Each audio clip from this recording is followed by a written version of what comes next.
दोस्तों, एक बार एक व्यापारी जितना धनवान था उतना ही दान पुण्य करने वाला भी था। वो सदैव यज्ञ पूजा आदि करता ही रहता था।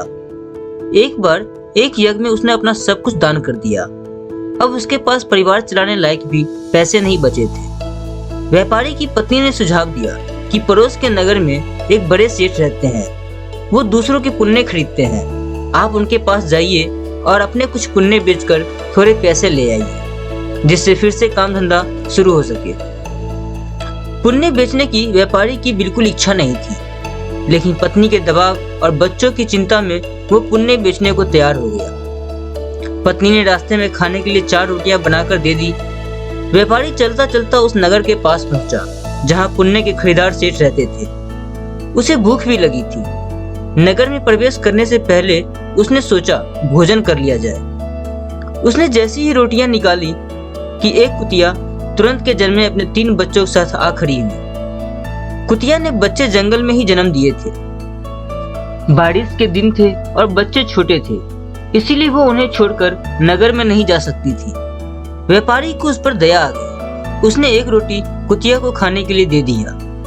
कुतिया पलक झपकते रोटी चट कर गई, लेकिन वो अभी भूख से हाँफ रही थी।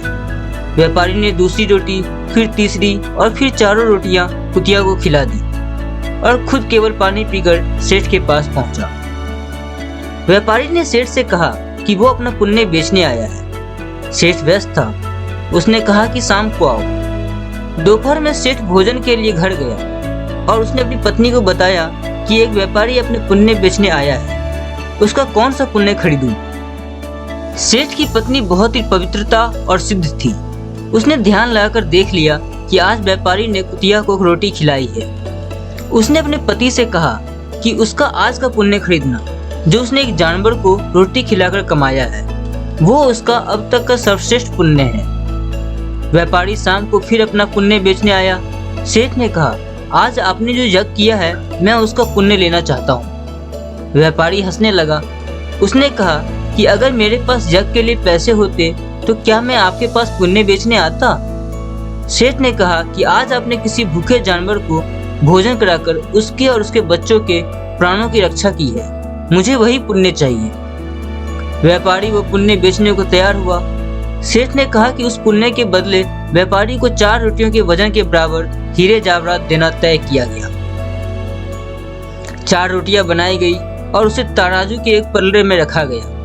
दूसरे पलड़े में सेठ ने एक पोटली में भरकर हीरे जवाहरात रखे। पलड़ा हिला तक नहीं। दूसरी पोटली मंगाई गई, फिर भी पलड़ा हिला नहीं। कई स्वर्ण आभूषण की पोटलियां के रखने पर भी जब पलड़ा नहीं हिला तो व्यापारी ने कहा, सेठ जी, मैंने विचार बदल दिया है। मैं अब अपना पुण्य नहीं बेचना चाहता। व्यापारी खाली हाथ अपने घर की ओर चल पड़ा।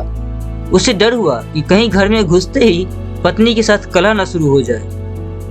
जहां उसने कुतिया को रोटी डाली थी, वहां से कुछ कंकड़ पत्थर उठाए और थैली में रख लिए। घर पहुंचने पर पत्नी ने पूछा कि पुण्य बेचकर कितने पैसे मिले, तो उसने थैली दिखाई और कहा, इसी भोजन के बाद रात को ही खोलेंगे। इसके बाद गांव में कुछ उधार मांगने चला गया। इधर उसकी पत्नी ने जब से थैली देखी थी, उसे सब्र नहीं हो रहा था। पति के जाते ही उसने थैली खोली और उसकी आंखें फटी की फटी रह गई। थैली हीरे जवाहरातों से भरी थी। व्यापारी घर लौटा तो उसकी पत्नी ने पूछा कि पुण्यों का इतना अच्छा मोल किसने दिया?